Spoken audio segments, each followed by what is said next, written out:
So as we dive deeper into self-care, we've kind of talked about what it means to honor this body we've been given. I think it's important to talk about how to balance self-care with external obligations. Because let's be real, we all have a life, whatever that may look like. Job, maybe you're married, maybe you have kids, maybe you have animals in your house, your extended family. Everything, you know, in your life can demand time from you. And it's how do we set boundaries? How do we balance what we need? How do we make sure that oxygen mask comes on us first, that we get to put it on? So Buddha said, to keep the body in good health is a duty. Otherwise, we shall not be able to keep our mind strong and clear. This hit home for me because, somebody who's sat in the CEO chair for over a decade. I traveled the world. I was in 37 different countries. Was gone over 100 nights a year. I used my brain a lot.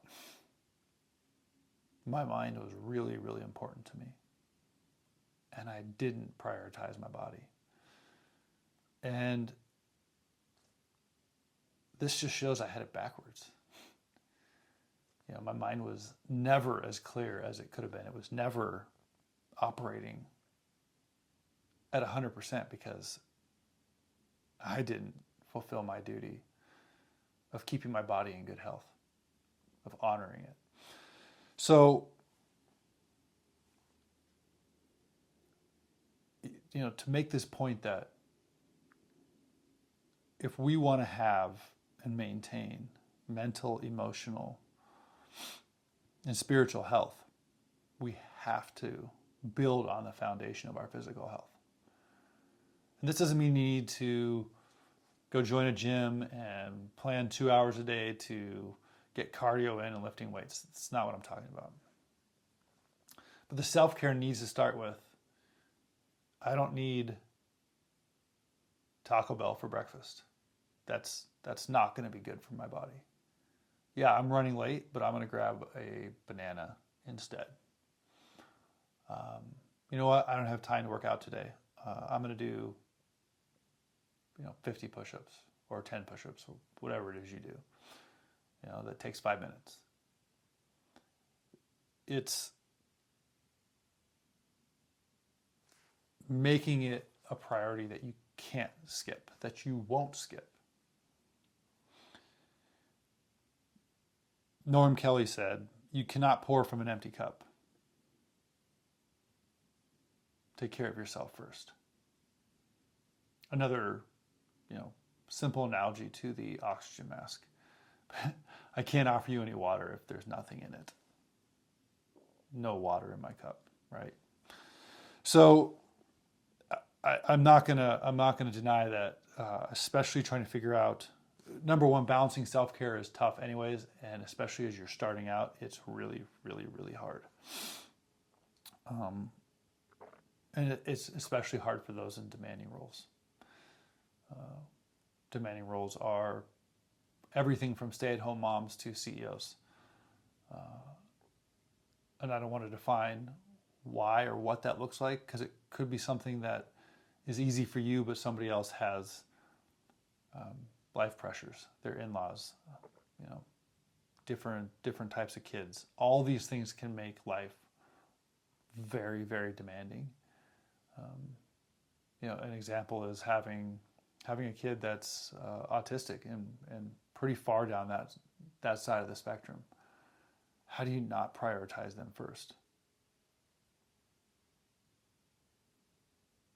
You can't, because you can't actually show up for them until you prioritize you.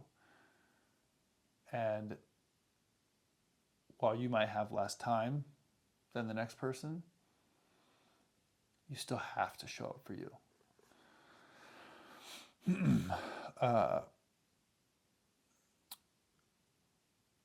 where this really starts, and I never did this. This was a big part of my lesson, is getting really good at boundaries. So if you're not great at boundaries, that's something that maybe need to hit pause and really start to think through and do some work on, because boundaries are what allow us to show up consistently and have everybody else in our life, including ourselves, understand what we're doing and why we're doing it. Right? It's healthy for everybody, because these boundaries protect our self-care time.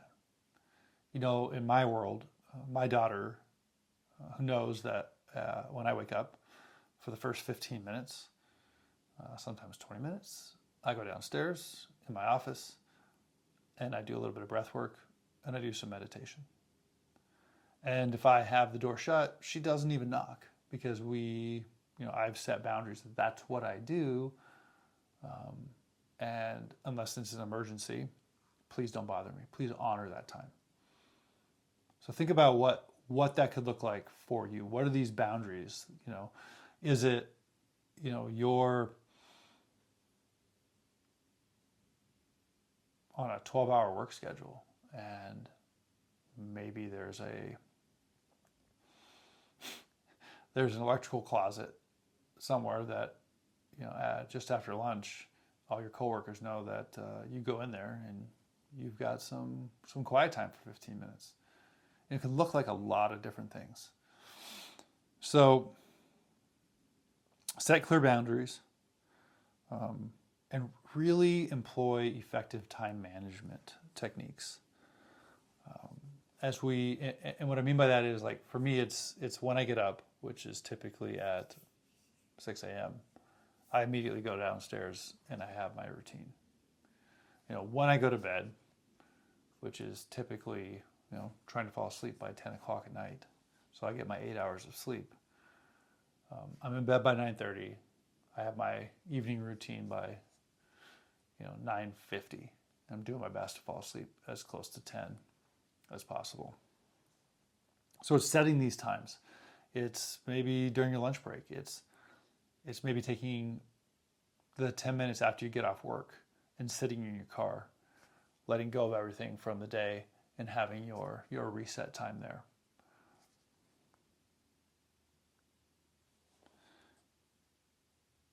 And a lot of this it's important to include a piece of mindfulness, because life fluctuates. Life throws us curveballs all the time. So having a mindfulness practice that will really enhance our present moment awareness and intentional decision making, it's really important, because keeping consistent, having these routines, having effective time management, it's so easy to get sidetracked or just say, I don't have time for that now, move on. But when we're mindful and we have a practice that brings us into a quick breath work, or we do a time in or a time out, or something that gets us recentered, so we step away from our emotions and we can take a breath and then re-engage. What does this present moment look like? What would it look like if I actually stayed 3 more minutes to do this?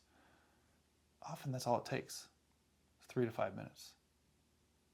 And being mindful helps us stay in the present moment.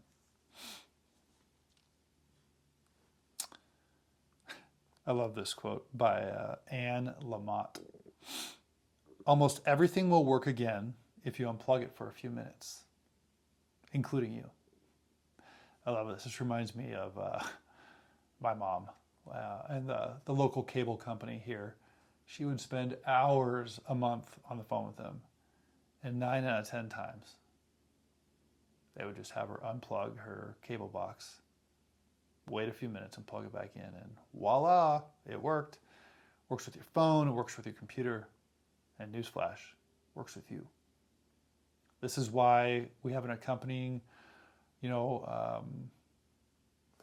inner journey, module called A Bold Reset.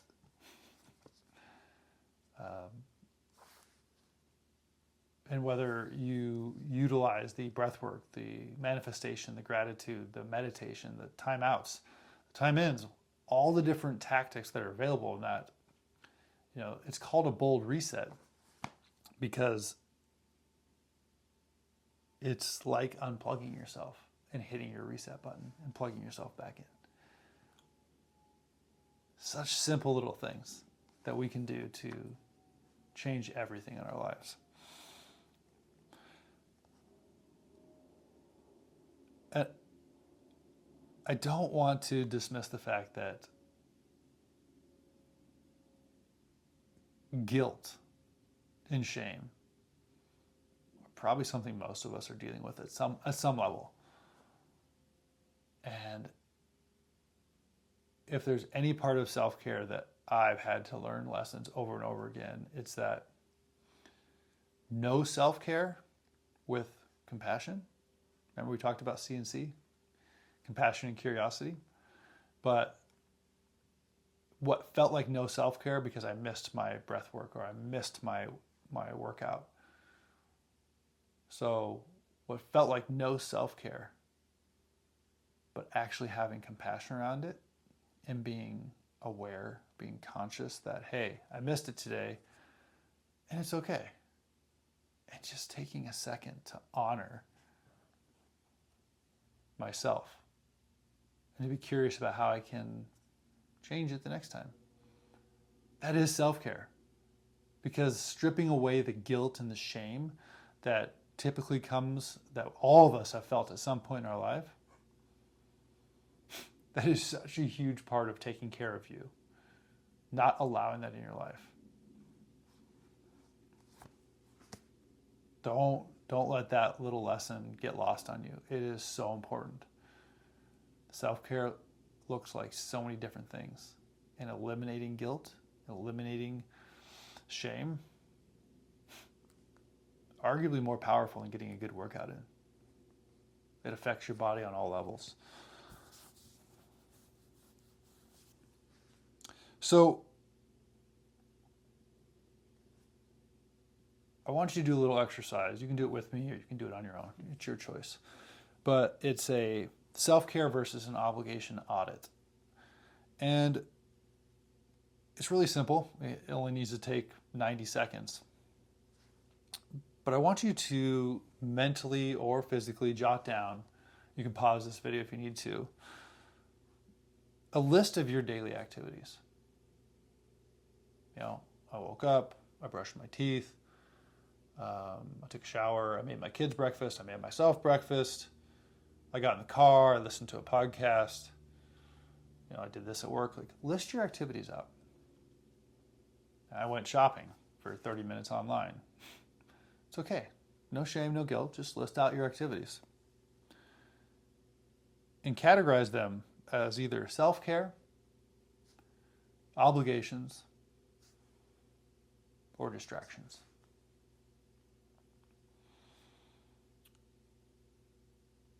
And don't do anything in regards to judging them. This is what we spent the last 2 weeks working on, was how do we become the observer, not the judge, the jury, the executioner. So how can you sit and do this kind of self-care versus obligation and or distraction audit, this activity audit in your life, and just observe. And the point is, what things are happening in your life? Perfect one for me. I happen to like Sudoku on my phone. I realize that a game takes me between 8 and 15 minutes. So call that 10 minutes. Maybe I play 2 games. That's 20 minutes a day. That's usually do at night, so it's putting blue light into my eyes. Definitely doesn't help me sleep. My brain's checked out, so I'm not actually thinking about myself. But I am still, engaging it to do this work. There's really not much positive. It's a checkout. It's a numbing technique for me. What would I do if I clawed back that 20 minutes? Where does that exist in your life?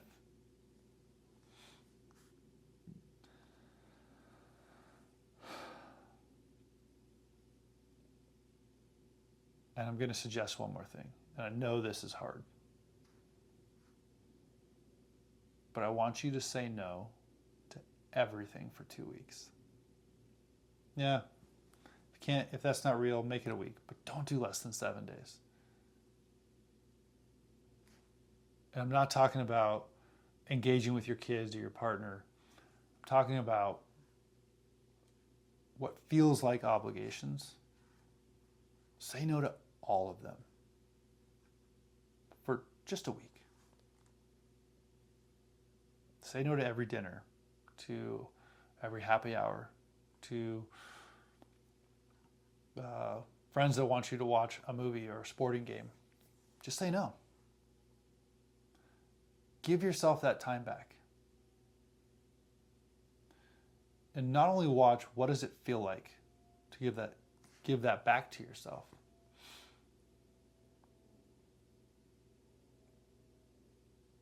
What can you do in that time that's actually self-care, that is for you? Because most of the things we're saying no to, they're not about us. They're not about our self-care.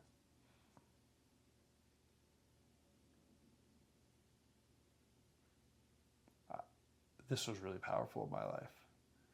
I found that most of the things I was doing didn't really add any value in my life. And it got me back time I didn't know I had. It's pretty powerful.